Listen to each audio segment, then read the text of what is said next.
Hey, how's everybody doing today? It's your boy, Airboy, and I'm back at it again with another FanBoyAaron review. And today, I'll be taking a look at the Transformers The Last Night Voyager Class Premiere Edition Megatron. Now, I do know that in the last review I said I would take a look at the Studio Series Megatron, but I figured I would wait until the third-party kit I ordered for it comes in, which should be sometime in the next few months.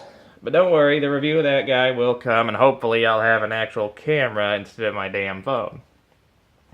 Anyway, let's talk the Last Night Megatron. Before we do, we'll take a quick look at his box.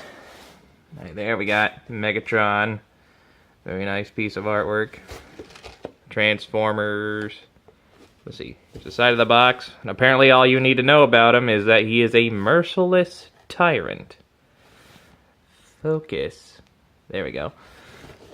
And of course you got Megatron himself in all of his glory. Sorry for the glare from the light.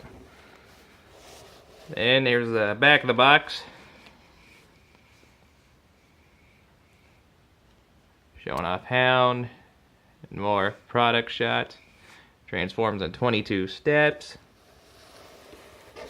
Side of the box. Not really much to look at for that nice Decepticon symbol. Top of the box, there's nothing. Bottom of the box, just warnings, labels, and all that fun garbage. Anyway, let's get that out of there and move on to the main event. Here we have the Last Night Megatron, and he is a Cybertronian jet of some kind. I mean, that's basically it. He's an alien space jet. As you can see, I got him sitting on a Bandai Tamashii Act 5 stand. And if you have this figure, you owe it to yourself to get yourself one of these suckers. Helps make flying poses way more enjoyable and actually able to pull off. But speaking of pulling off, we'll go ahead and take this guy off the stand so we can take a better look at him. Check out all that nice molded detail and little touches of the gold paint throughout the figure. I mean, from this angle, the jet mode looks basically perfect. I mean, all the robot parts are pretty well hidden. I mean, even when you look underneath, you really have to stretch for complaints. I mean, granted, you do see a little bit of robot stuff, but, you know, it's not that obvious. It's a very clean-looking vehicle mode. Most everything compacts very nicely. See, look at the back. You see up front, he's got little guns molded in. And I don't know if these are supposed to be intakes or some kind of energy guns here on his side. I don't know. If you know, tell me, because I don't have a damn clue. So yeah, there's Megatron in his jet mode. Let me lower the camera, we'll get the comparisons. Alright, first comparison, here he is with his arch enemy, Optimus Prime. As you can see, he's thicker, but he's got more length to him. You can decide which one of those matters.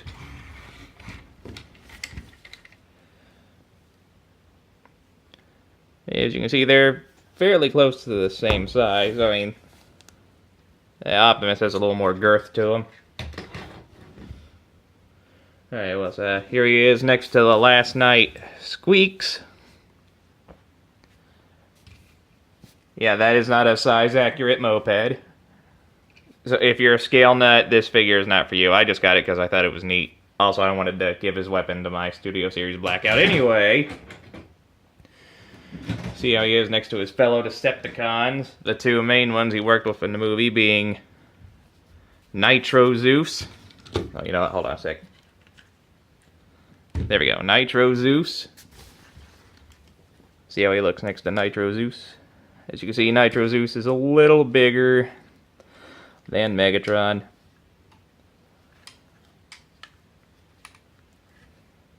I'll probably review this guy next. Maybe. I don't know. We'll see.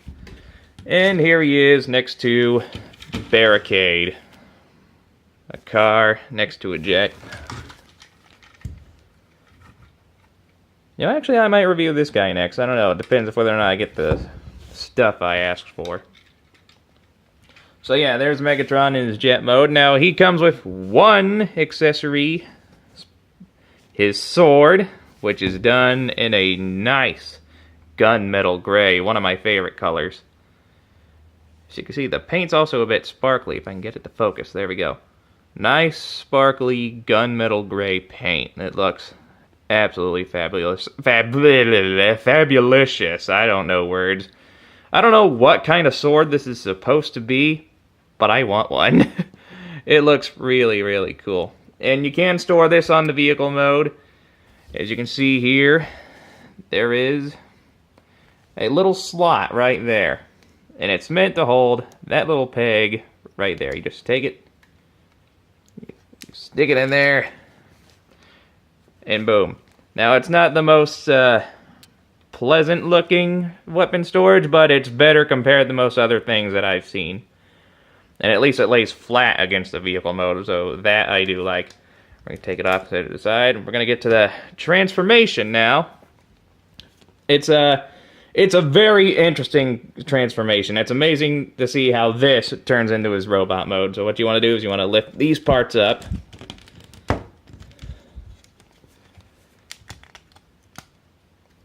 Or, more specifically, I did that wrong. What you want to do is you want to start with these skirt pieces and move the legs down before you move those up. It makes things way easier. Alright. Right now, you're just basically getting things out of the way. Move them here on the hinge. You can go ahead and flip these around now if you want. It doesn't really matter.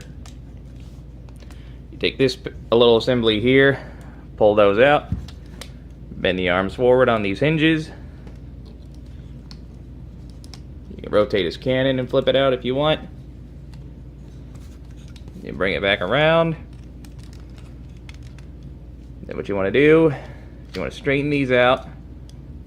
Flip this all the way up so it's flush against the back. And clip his chest into place. Take this cone, well, I guess we can save that part for last. Straighten out his legs. You take his foot, separate it from the wing, pull it forward, rotate it. Then what you want to do is you want to take the wing and you just fold it up, and you want that little hole to go against that little peg right there. Just, and you do the same thing on the other leg. Separate from the wing, rotate the ankle, fold up the wing. There we go.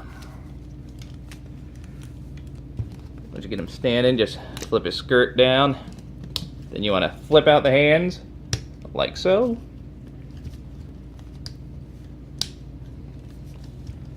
And last but not least, you want to take this nose cone section, bend it back, rotate the head, and we are done. There you have Megatron in his robot mode, and that looks awesome. I absolutely love this version of Megatron. Probably my favorite of all the movie Megatron designs so far. I don't know. I'm really hoping they'll show the new Megatron for the Bumblebee movie. But as of right now, this is my favorite movie Megatron design. Now we're going to take a closer look at this big guy. Move that up. Take a good look at his face. Very nice head sculpt. Lots of nice molded detail all throughout this figure. I really love the Knight Armor aesthetic for the Last Knight toys. You can see he's got gold teeth. That's probably the one paint detail I don't like. And I love how his light piping works. Usually the light piping is in the back of the head. No, they integrated it into the design of the head to make it look like a part of it, and I love how that turned out. You got a Decepticon symbol, and he's covered in this beautiful gunmetal gray paint, or is it just straight up gunmetal plastic? I don't know. Well, anyway, we'll take a nice slow dip, looking at his details. Yeah, that looks awesome. Now, as you can see, he does have his fusion cannon. It's not, you know, big or screen accurate, but at least he has a fusion cannon, which is something I like. It's probably for the best that it isn't that big, otherwise it'd just get in the way all the time. And of course you can't have this version of Megatron without his sword. That just plugs into his hand like that. But the neat thing about this figure is if you don't want him holding his sword, you can totally sort on his back. As you can see, there's a slot right there, and that peg will fit right in there. And I love that method of weapon storage. It looks natural. It doesn't get in the way. It's absolutely perfect. I'm gonna stand this guy up straight so we can get the comparisons. Oh wait, we can't go to comparisons yet. I gotta show off the posability of this guy. We're gonna start with the head, work our way down. He does have a ball joint at the head. You can look up about that far, you look down about that far, turn all the way around. Not much tilt, but let's see. His arms can do a full 360. And the neat thing about his arms is that the shoulder pads do open up to allow him to move out all the way. He's got a bicep swivel, well over 90-degree elbow bend on both arms. Nothing at the waist, unfortunately. Nothing at the wrist either, which is stupid because they could have totally put in a wrist swivel. I don't know why they didn't. Anyway, all the skirt pieces can move to accommodate leg movement and go out that far and go back about that far, but at a weird angle, kinda, and go out that far. 90-degree bend at the knee. You can take advantage of the transformation joint if you want, and you got ankle tilt. So yeah, he's not the most posable figure, but you can get some decent poses out of this guy. And you know what? We're gonna give him his sword. He's gonna hold the sword for the rest of the view. If I can get it off him.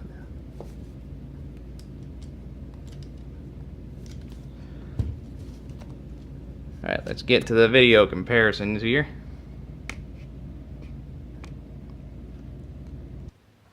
Alright, here he is next to his rival, Optimus Prime. You see how they look together? They actually look pretty good together. I'm not gonna lie, I do like posing them together in like fighting poses. It's always fun. They do look like the perfect rivals. Alright, where was I? Okay. Here he is next to the Last Knight, Squeaks. Yeah, I don't know if you saw the movie or not, but this is not accurate at all, size-wise. Here he is next to his fellow Decepticons. Here he is with Barricade and Nitro Zeus. Do it. Oh, that's side by side. See, they're about the same size in robot mode. Barricade, of course, is shorter than all. I can't speak English tonight. Okay, he's bigger, shorter. Now you know. And just so you know how he compares to more recent figures, here he is next to the Studio Series Lockdown. You can see he's sufficiently taller than Lockdown. Here he is next to Studio Series Blackout. As you can see, Blackout has a little more bulk to him than Megatron.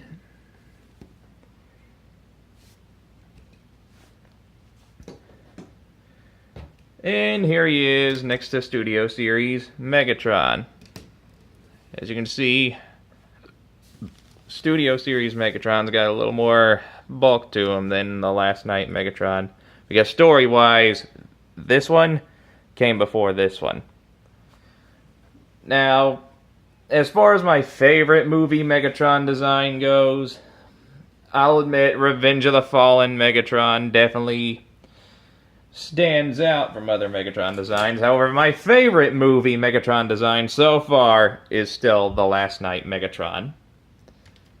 So if you had to own only one of these Megatron figures, personally, I would recommend this one, unless you're willing to splurge and get the upgrade kit for this guy coming out in a bit. Which, when I get, I will review him. Now, as far as actual size goes, he stands at about, sorry, I had to look for my tape measure. Looks like close to 7 inches. And at the time of release, he was about $25, $30. You might still be able to find this guy for that price range. I'm not entirely sure yet. And you can still use a Bandai Tamashii stand on him. As you can see, he's got a little peg hole there. It doesn't have to be a Bandai Tamashii stand. It can be just about any stand you can fit him on. And okay, I don't have a rod high enough for aerial poses, but trust me, he can do a good aerial pose when he's on a stand. You know what? Okay, I got my thing extended. Unfortunately, the joints aren't tight enough to hold him up in the air, and I'm not going to take the time to fix them. But trust me, with the right stand, you can pull off some nice aerial poses. But yeah, there you have this last night Voyager class Megatron. A very well done figure in my opinion. If you can find this guy for a good price, I would highly recommend it. He will definitely make your movie collection stand out. And if you had to choose just one movie Megatron to put on your shelf so far, I think it should be this one. Well, anyway, this has been the Last Night Voyager class Megatron. Hit that like button, leave a nice comment, and enjoy the rest of your day if you enjoyed that video. And join me next time when I go over, you know what, I'm not going to say any names, because chances are it'll probably just change anyway. So, yeah, join me next time when I go over whatever the hell I feel like. Until then, this has been FanBoyAaron. Bye-bye.